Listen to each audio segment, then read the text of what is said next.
So after 4 years, we've finally got a new Saw movie, this one being called Spiral from the Book of Saw.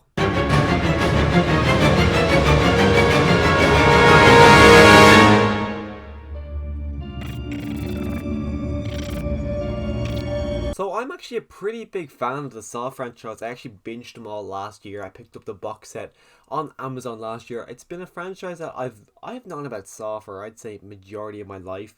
But it's never a franchise I never had any interest in, because I always heard people say it's just torture porn, for lack of a better word. So I always said, okay, I don't really want to watch people be tortured to death, so I never really bothered with it.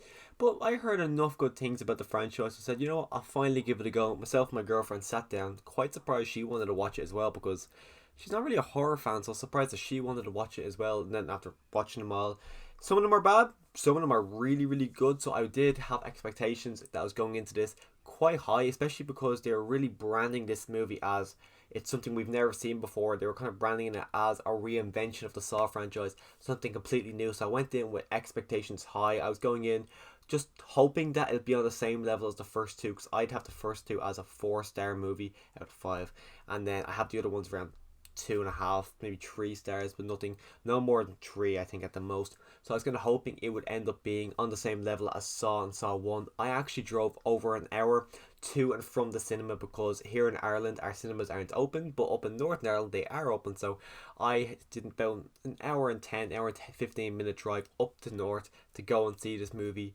and I was very, very disappointed. I think this movie does have some positives, but it also has a lot of negatives. In terms of positives, I think it looks great. I think, like, the way this movie is shot, the cinematography, and just there's so many kind of freeze frame shots where you see something and it slows down to really show us it.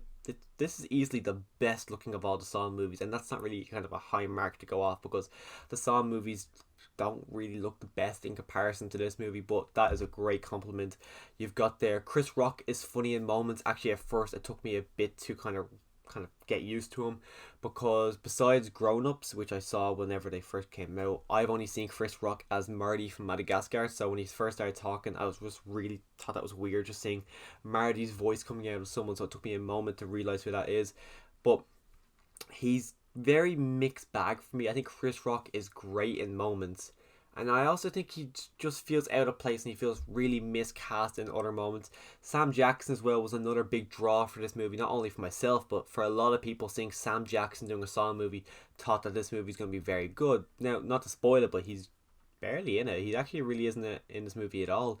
He's got something at the start, then something in the middle, and something at the end. Kind of what they did with Iron Man in Homecoming, where they spaced him out, so it makes it feel like he's in the movie a lot. But Sam Jackson, he's barely in the movie. You kind of go to a Saw movie as well for the traps, and there's one brutal one, but even at that, I wouldn't even say it's in my top 5, not even my top 10 favorite traps in this franchise. This franchise is famous for the traps, and the traps in this movie are very forgettable. As I said, they don't show them well. The way they did the traps in this movie, in the other movies, they show the trap from start to finish, so you're wondering, will the person survive this? But weirdly enough, in this movie, they showed the start of the trap, then they show the end of the trap, where you see the body, and then they go back and they show you what happened in the process, which really was baffling, because that kind of gets rid of any suspense whether or not this person's going to survive.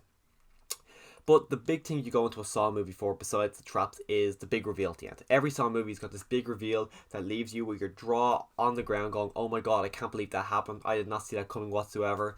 But the big reveal in this movie was terrible. I saw it coming from the first 5-10 minutes. I was going, there's about 3 or 4 different things I was thinking throughout the movie, and then something happens around the midway point that immediately my girlfriend leaned over and says, okay, that's who I think it is, and we both agreed that that's who it was. And then, evidently enough, that's what happened, that's who it was. And it was quite disappointing, because you do go to the Saw movies, you kind of want to predict it, but you like to be wrong and let them just kind of amaze you in whatever way they're going to show you.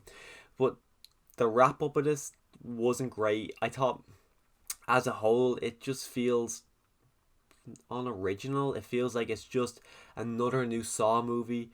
It's not the worst in the series. I do think Saw 5 is still the worst, but then I was going back and forth, do I like this more or Jigsaw more? And I'd have to go with Jigsaw more just because it just feels like a Saw movie. This one has its kind of Saw isms, but it's barely a Saw movie. It has like, because it doesn't tie into them like all the Saw movies 1 through 7, even Jigsaw in parts. They're all heavily connected. Now they did say this was a spin off, and you had to go in expecting it to be a spin off, but it just honestly, this movie just didn't satisfy me. I was going in with high expectations. As I said, I was hoping it'd be on the level of the first and the second movie, and I was just let down. There's no other way to describe it. I was let down with this movie. So I will pick up the Blu-ray. I imagine I will watch it again because these movies, they're only an hour and a half. They're easy watches. I've only watched Saw 1 and 2 in the last couple of weeks with my brother. So I imagine I will go back and watch this. I don't think I'll go back and see it in cinema, but I will pick it up on Blu-ray and watch it again. If you want to see more horror content from me in the future, click on the subscribe button. I've got rankings of Psycho coming. Also, if you want to see my full-on ranking of the Saw movies, I'll leave a link right up here where all my 1 through 8, well, 1 through Jigsaw, is going to be up here. So if you want to see where I rank all those movies, and then Saw 5 is down the bottom. Then you got Spiral, but where did it all come after that? That is right up here right now. And as always, thanks for watching.